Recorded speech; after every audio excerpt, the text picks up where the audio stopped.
Welcome back to the channel. This is part 3 of building Grogu for a Mandalorian cosplay. We're going to jump right in, and basically I'm going to pick up right where I left off in the last video. Okay, we're back. We have Grogu's head.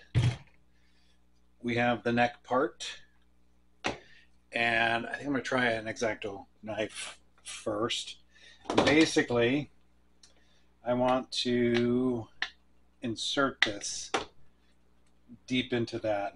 There's foam in there, and I'm probably going to get it to maybe to about that deep. A little room for the nuts.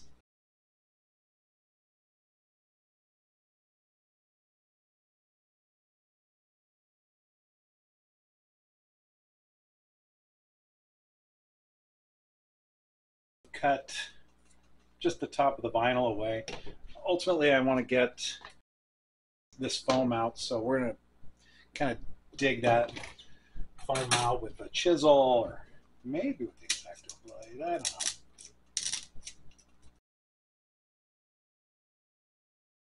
A little bit of a mess, but that's okay.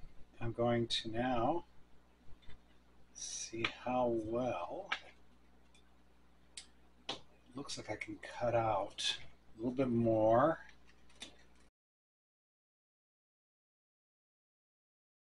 This is poured. It looks like rotocast, so it's slushed around inside the mold and then demolded.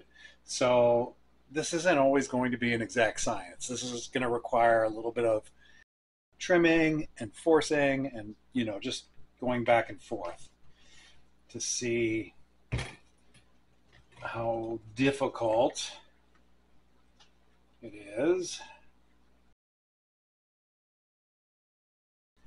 My goal is to put some screws through here into this plastic.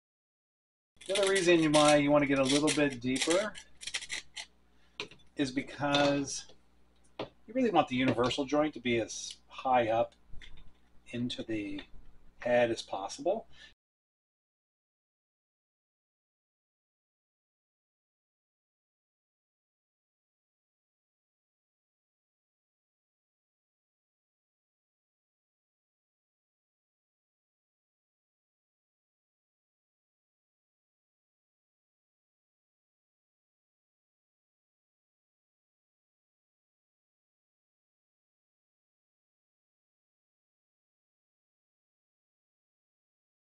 We're going to just make sure that the head is nice and flat. And I'm going to put a little screw hole here, screw hole, screw hole. So I'm going to first drill it with a very small drill bit. And you can see where I'm adding it, right in the front.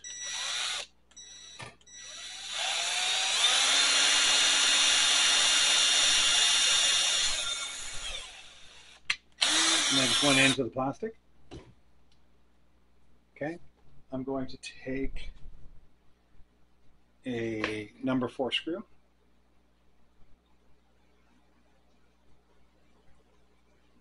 There we go.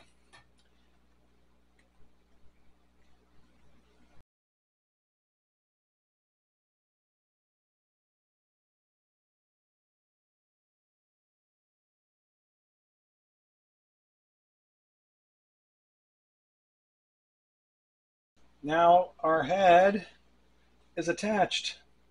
So we have our servos here, and they are low profile servos, 2 of them.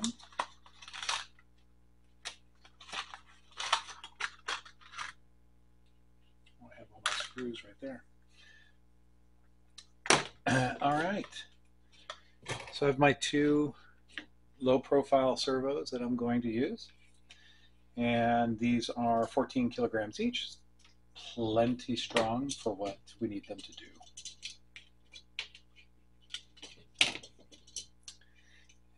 And get the wire in there first, and the servo so that the horn or the output shaft is on the bottom. And we will just shove it in like that. I'm going to put 3/8 440 screws, 3/8 of an inch long. I have those here ready for me. On the bottom here we have the servo horn that has to get attached and screwed into the servo that's on the bottom there. So these two servos, when they are pushed in all the way, stop the screwdriver from making it all the way to the bottom. So I'm going to leave them a little bit loose right now, just so that until I get the screw in there for the servo horn, and then I'll tighten these up. But we'll get them totally sorted right now.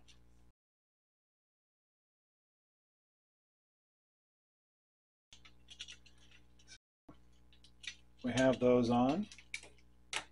Once again, breaking out the servo programmer, plugging a 6-volt battery into it, and I'm going to center each one of the servos. And I'm going to do that. And remember, there is a certain polarity there, so ground goes to ground, hot goes to hot, and signal goes to signal. It's on manual.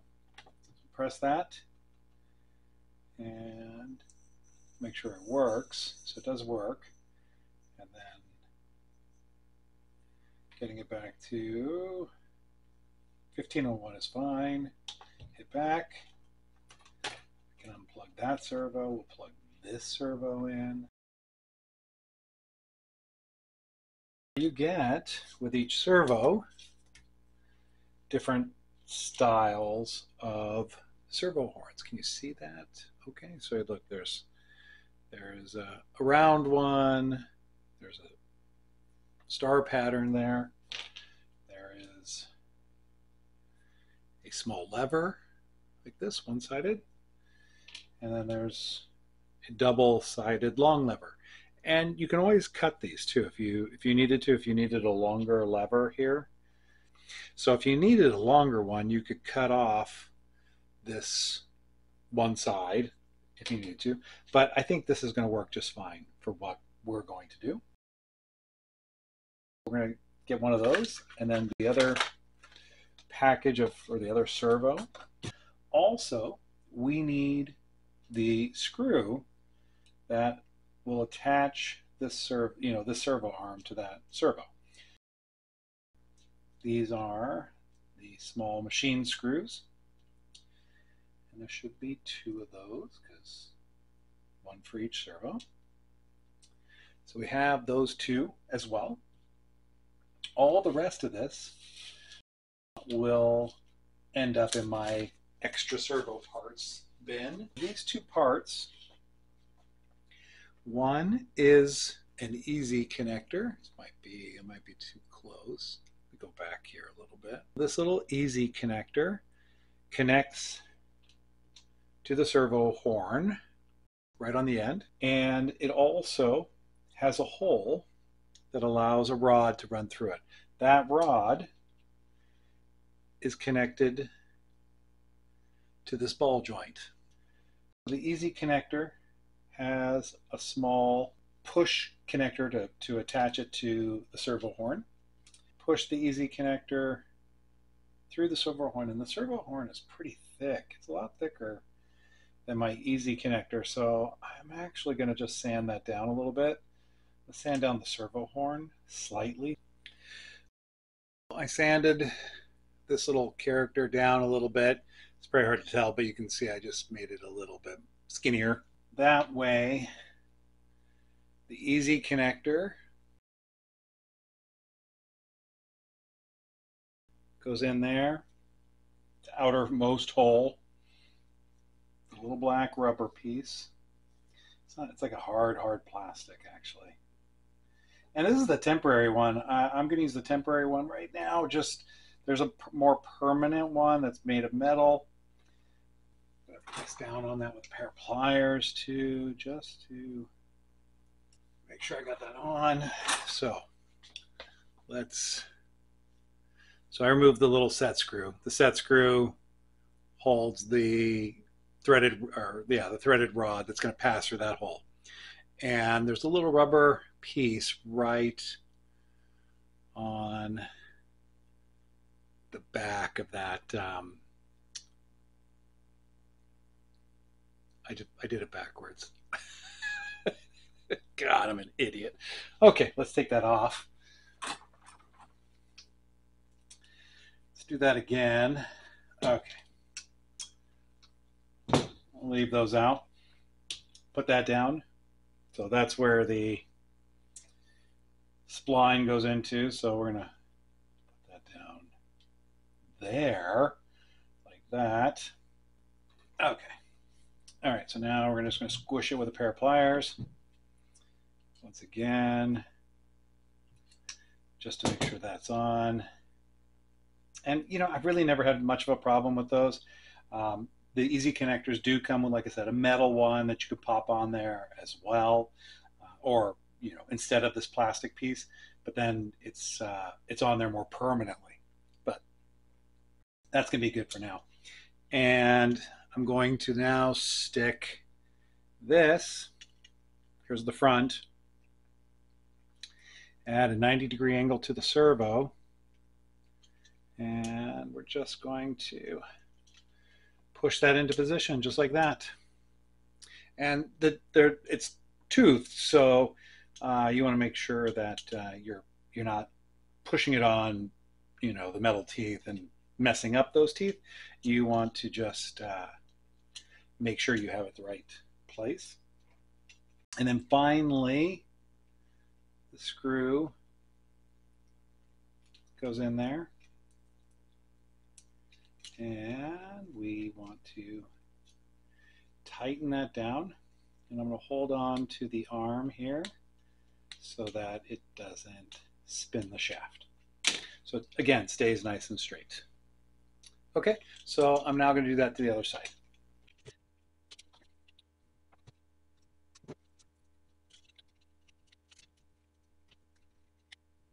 Now we can mount this into the main body. I've kind of changed my mind here a little bit, and I'm going to attach the Maestro. This is going to be the board that we're going to use, or that you should get for this for this project. This is a 6-channel Maestro, and I'm going to attach it to the back, just right here in the middle. I'm just going to take a 256 screw, and I'm only going to use one because it doesn't have to be on there that tight. And I'm just going to screw it right into that hole. And I'm just letting the screw cut the threads into the plastic. There we go.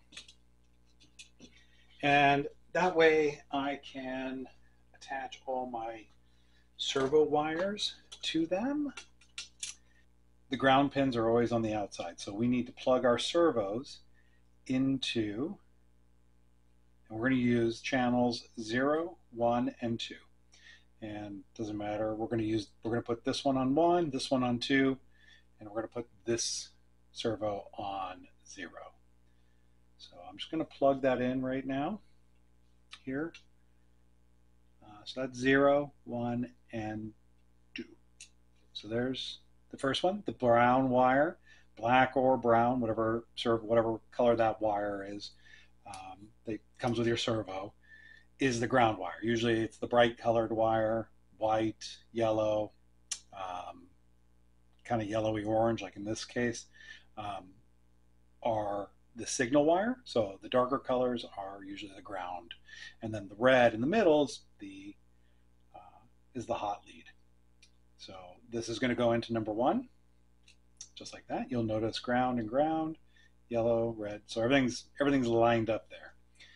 And we can do a little bit of cable management here while we're here, because we don't need all this extra cable. So we're just going to and let's put a zip tie on there. We'll take a zip tie.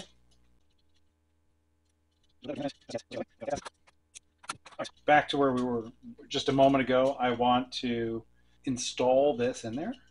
Servo horn has to now connect to the actual servo. So we're just going to center that and push it down. Might need a set of tweezers here. And I'm just going to line that up with the bottom with the screwdriver.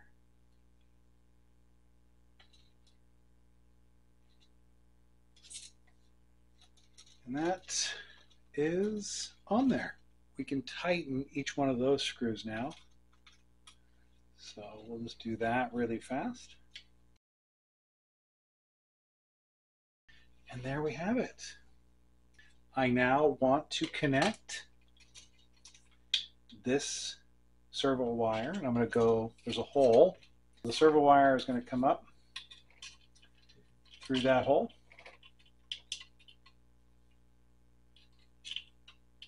Like this. Go towards the back. Like this.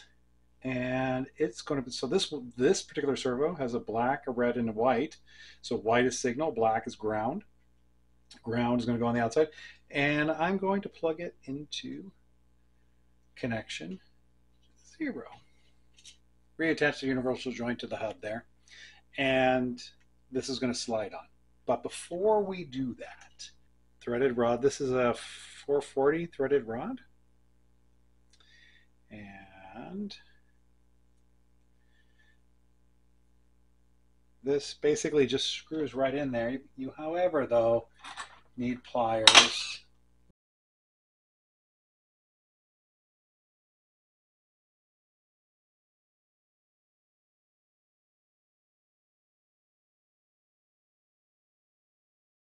Now we need to make sure we cut these guys down a little bit. So these rods here go through the hole. Turn that back. Go through the hole on the easy connector. My head down to where I want it to be, and I can mark it where, just by, I brought the body closer to the edge of the counter here. I'm going to cut it a little bit long because we can always cut more off. Harder to remove, or harder to add stuff back, so I'm just going to use my cutters, and I'm just going to cut those wires. There's the hub right there that the shaft will slip into, and then on both sides we're going to go through the easy connector. So I'm going to put that there so you can kind of see that. And you got to kind of line everything up at the same time. I have my tweezers here to help a little bit. So I got the D shaft in. I'm going to put the set screw back on that side.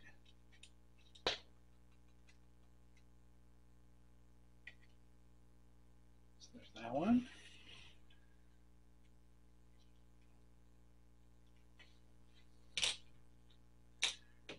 Is this one at the top?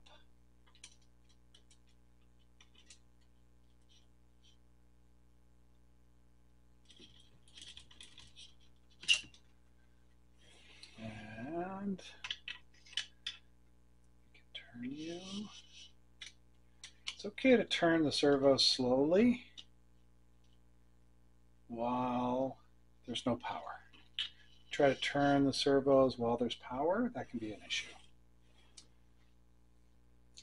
It's on and off switch. is going right at the top, right into which was marked battery. And this one too will feed down through that hole into the lower section. Switch is here in the front. Do the same with the bottom. And now our switch is right here. So we just lift up the, open up the cloak, turn on, turn off. There's a lot of wiggle in this. And I think my set screw is not going deep enough in there. So put a longer set screw in, and it's still wiggled a little too much. So I'm now going to attempt to put M3 thread. Depending on what the thread is for this set screw, you're going to need a longer screw for that as well. And I have placed a fender washer on here that is going to sit on this plate. Fender washer underneath the servos, right in there. And it has the M3 screw going through. I have a M2.5 wrench.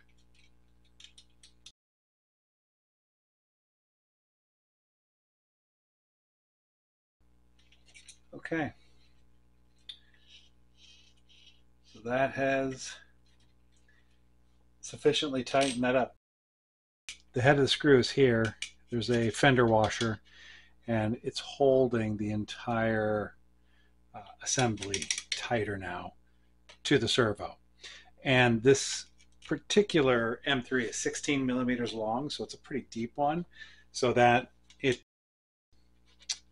can be high enough to get to the top of this plate here. So again, I will include that in the build of materials, but it depends greatly on what servo you actually buy. If you think they're all metric, I honestly don't know. You can get yourself a good metric set of screws, you know, so you can get a complete set that has, you know, different sizes. This one's all M3, has different sizes, so this is pretty handy. But you also need a metric set of wrenches as well. It's never just straightforward and easy. All right, let's put the head back on.